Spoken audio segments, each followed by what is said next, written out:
குருவடிகளே சரணம். Hello friends and viewers, எல்லாருக்கும் வணக்கம். மகான் திருமூலர் அவர்கள் அருள் செய்த திருமந்திரம் பாடல்களில் இரண்டாம் தந்திரத்தில் கர்ப்ப கிரியை என்ற தலைப்பின் கீழ் வரும் பாடல்களும் அதற்கான விளக்கமும் பார்த்துட்டு இருக்கோம். இப்போ நம்ம பார்க்க போற பாடல் 486. மாயையின் மயக்கும் தன்மை. இட்டான் அறிந்திலன் ஏற்றவள் கண்டிலல் தட்டான் அறிந்தும் ஒருவர்க்கு உரைத்திலன் பட்டாங்கு சொல்லும் பரமனும் அங்கு உளன் கெட்டேன் இம்மாயையின் கீழ்மை எவ்வாறே. இட்டான் அப்படின்னா விந்துவான விதையை விதைத்த தந்தை, ஏற்றவள் அப்படின்னா கருவை சுமக்கும் தாய், தட்டான் அப்படின்னா நான்முகன், பட்டாங்கு அப்படின்னா நிகழ்வதை, பரமன் அப்படின்னா சதாசிவன், கெட்டேன் அப்படின்னா இதை அறிய முடியாது உள்ளதே என்னே என்று வியந்தபடி அப்படின்னு அர்த்தம். அக்கருவுக்கு காரணமான தந்தையும் அக்குழந்தை என்ன குழந்தை என அறியமாட்டான், அதை ஏற்றுக்கொண்ட தாயும் அறியமாட்டாள். நான் முகனான தட்டானும் அறிந்தவன் ஆயினும் ஒருவருக்கும் சொல்லவில்லை, அதை அமைத்து கொடுக்கும் சதாசிவனும் அங்கே இருக்கிறான். என்னே மாயையின் மயக்கும் தன்மை. பாடல் 487. பழைய பொருளை ஏத்த வேண்டும். இன்புற நாடி இருவரும் சந்தித்து துன்புறு பாசத்தில் தோன்றி வளர்ந்த பின் முன்புற நாடி நிலத்தில் முன் தோன்றிய தொன்புற நாடி நின்று ஓதலும் ஆமே.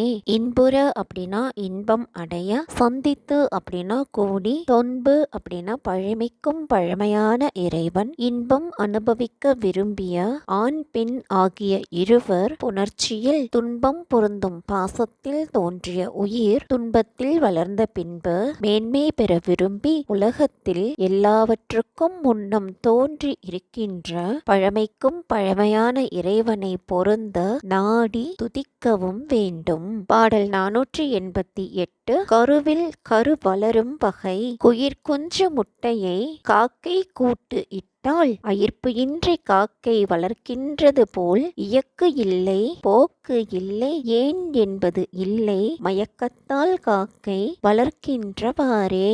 அயிர்ப்பு அப்படின்னா சந்தேகம், வளர்க்கின்றவாறு அப்படின்னா வளர்க்கும் விதம். குயில் பறவையின் முட்டையை காக்கையின் கூட்டிலே வைத்தால் ஐயம் இல்லாமல் காக்கை வளர்க்கும், அதுபோன்று இயக்கம் இல்லாமலும் போக்கில்லாமலும் ஏன் என்று வினவாமலும் தாயும் மயக்கத்தால் உடலை வளர்க்கும் முறை இதுவே ஆகும். பாடல் 489. இறைவனுக்கு இன்பம் தருவது. முதற்கிழங்கு ஆய் முளையாய் அம்முளை பின் அதற்புதலாய் பலமாய் நின்று அளிக்கும், அதற்கு அதுவாய் இன்பம் ஆவது போல அதற்கு அதுவாய் நிற்கும் ஆதி பிரானே. கிழங்கு அப்படின்னா விதை, புதல் அப்படின்னா புதர், பலம் அப்படின்னா பழம், ஆதிபிரான் அப்படின்னா பழமை உடைய இறைவன். தாவரமானது முதலில் கிழங்காய் இருந்தது, முளையாய் ஆகியது, பின்பு அது புதராய் ஆகியது, பின் பழமாய் பயன் அளிக்கிறது, அதுவே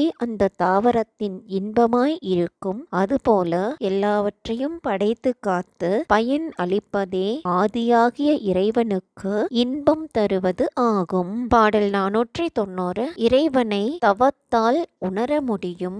ஏனோர் பெருமையன் ஆகிலும் எம் இறை ஓனே சிறுமையுள் உட்கலந்து அங்குலன் வானோர் அறியும் அளவல்ல மாதேவன் தானே அறியும் தவத்தின் உள்ளே. மற்ற தேவரை விட பெருமை உடையவன் ஆயினும் எம் தலைவனான இறைவன் ஊன் உடலில் உள்ள குற்றங்களிலும் கலந்து அவற்றுள் விளங்குகின்றான். அப்படிப்பட்ட அவ்விறைவனை தேவராலும் உணர முடியாது. மக்களே தாங்கள் தவ வன்மையினால் உணர முடியும். இங்கே ஊனே சிறுமை அப்படின்னா உடம்பில் உள்ள குற்றங்கள், அது காமம், வெகுளி, மயக்கம் என்பவை. மாதேவன் அப்படின்னா சிவபெருமான் அப்படின்னு அர்த்தம். பாடல் 491. உயிர்களின் பக்குவத்துக்கு ஏற்ப உடலினை அமைத்தல். பரத்தில் கரைந்து பதிந்த நற்காயம் உருத்தரித்து இவ்வுடல் ஓங்கிட வேண்டி திரைக்கடல் உப்பு திரண்டது போல திரித்து பிறக்கும் திரு அருளாலே. மேன்மை பொருந்திய இறைவனிடம்